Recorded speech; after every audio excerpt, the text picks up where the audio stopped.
Bonjour à tous et à toutes et bienvenue dans ce deuxième cours sur la sécurité informatique qui est tout savoir sur les réseaux sans fil. Nous allons élaborer sur la compréhension des différents langages réseaux sans fil, la vulnérabilité, les menaces et les exploits, la découverte du Nmap et finalement les failles réseau. Je tiens aussi à souligner avant que le tutoriel commence que je vous souhaite de jeter un petit coup d'œil à mon nouveau site en construction. Et voilà, ce site-là va permettre une professionnalité, une élégance, tout ce que vous voulez, tout en ayant le même contenu que l'autre site, les vidéos tutoriels. Jusqu'à maintenant, il y en a juste une. Mais bon, ne vous inquiétez pas, je vais mettre le lien dans la description.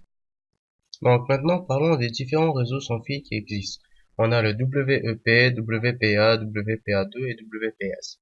Donc sur ce site internet, il nous explique la différence entre tous les types que je viens de mentionner. Bon, pour faire résumé, le WEP, aussi appelé Wired Equivalent Privacy, il a été développé, il a le même code que celui de l'IP, c'est pour ça qu'on peut facilement briser la clé de sécurité. Alors, on a mis en place le Wi-Fi Protected Access, le WPA, qui aussi, il est plus fort que le WEP, mais il a une clé qui n'est pas assez longue. Donc, on avait mis en place le Wi-Fi Protected Access version 2, qui est jusqu'à maintenant le meilleur parce qu'il a une clé qui est plus longue, il est plus performant, code et chiffre 2 fois plus vite. Donc c'est ça. Et on peut même faire le test lorsque vous ouvrez vos réglages pour regarder le type, le paramètre de votre réseau Wi-Fi. Vous allez le voir, vous êtes sûrement en WPA2 sans que vous vous en rendez compte. Par rapport au WPS, ce n'est pas un réseau sans fil tel quel, mais plutôt une manipulation pour se connecter au réseau sans fil. Donc, comme vous voyez, sur le routeur, il y a comme un bouton WPS que vous cliquez dessus et sur votre ordinateur ou vos téléphones ou vos mobiles, allez rechercher. Donc, en cliquant, tout de suite, ça va vous connecter, bien sûr, il faut insérer le code et le clé de la sécurité Internet, mais ça va vous rediriger tout de suite vers vos réseaux sans fil. Passons maintenant à la partie vulnérabilité, menace et exploit. Qu'est-ce qu'une vulnérabilité? Une vulnérabilité est une faille qui est humaine ou technique, volontaire, involontaire, etc. Et cette faille-là, de nombreuses personnes la publient, notamment sur un site internet que je veux vous présenter, qui est ni plus ni moins le Google Hacking Database. Et ben ici, de nombreuses personnes partagent de nombreuses vulnérabilités selon des catégories. Bon, il y a toujours le Web Server Detection, mais il y a d'autres pages, si admettons JV ou comme ça. Mais il y a beaucoup de Word. Et bien sûr, ils peuvent être anonymous comme ils peuvent être avec un nom et tout. Et des fois, ils reçoivent de l'argent de Google et tout. Puis comme ça aide que la faille est réparée et résolu le problème. Les menaces sont souvent référées à des attaques informatiques comme des chevals de Troie, des malwares, des backdoors, qui chacun ont le cas. Par exemple, pour le cheval de Troie, vous cliquez sur un lien ou sur un dossier qu'il ne faut pas, et là, le pirate a entièrement l'accès sur votre ordi, mais vous le sachez pas. Donc, il est implanté dans votre système sans même que vous le sachiez. Ne vous inquiétez pas, par rapport à tous les menaces que je viens de référer, il y aura la prochaine vidéo, ma troisième vidéo tutoriel qui sera comment se protéger de chacun d'entre eux. Donc voilà en gros qu'est-ce qu'une menace. Et maintenant les exploits.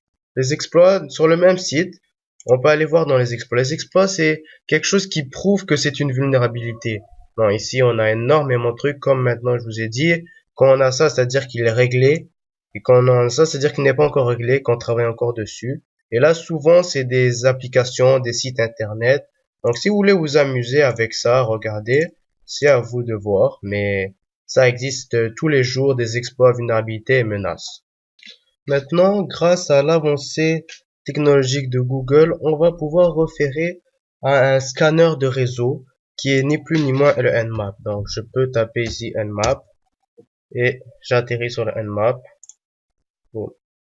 Donc le Nmap, c'est quoi en fait? Il scanne les réseaux, les ports, les trucs, tous les nouveaux termes que je vous ai pas encore appris, mais qui vont être là. Donc ici, vous l'installez, et quand vous l'installez, vous avez ici, et vous cliquez dessus, parce que c'est la nouvelle version.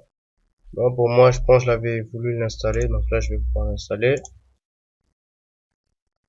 Donc lui, il va scanner votre réseau, il va vous donner plein d'informations de votre réseau et tout. C'est à utiliser avec Linux et tout ça, et voilà. Après que l'application ZenMap soit installée, je vais vous expliquer comment l'utiliser. En gros, ça va scanner vos réseaux et détecter s'il n'y a pas de faille de réseau, les hosts, c'est-à-dire les invités qui sont dessus, le nombre de personnes, l'IP, tout ce que vous voulez. Donc, on a la sortie, le port, les autres, la topologie, le détail de l'autre et scan. Bon, idéalement, ça serait de insérer un fichier ici, mais nous, on va aller avec le scan normal que propose ZenMap. On va cliquer scan. Et là, vous voyez, on a l'heure et tout. Et là, il y a des scans. Bon, bien sûr, ça marche pas parce que c'est leur scan.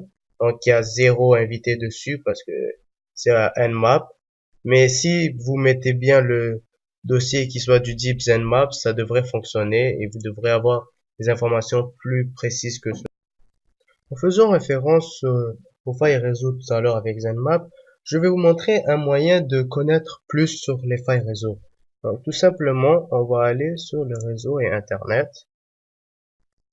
Et ici, vous voyez, vous avez modifié les propriétés ou afficher les propriétés. Nous, on va aller utilitaire de résolution des problèmes réseau. Donc, on va diagnostiquer et corriger les problèmes de réseau si on a, et c'est cela les failles réseau. Toujours un problème. Et ici, vous voyez, vous avez le bouton, et il va vous dire s'il détecte ou pas les problèmes, parce que ça se peut qu'il y a des failles qui sont pas découvertes par ce diagnostic, il faut d'autres, mais généralement, les failles les plus courantes sont découvertes. Donc, on va laisser la machine faire. Donc, ici, il va vous donner deux solutions. Donc, vous dites si c'est lui ou l'autre. Nous, on va dire, admettons, on va accéder à un site web. Et j'arrive, on va mettre mon site internet comme exemple.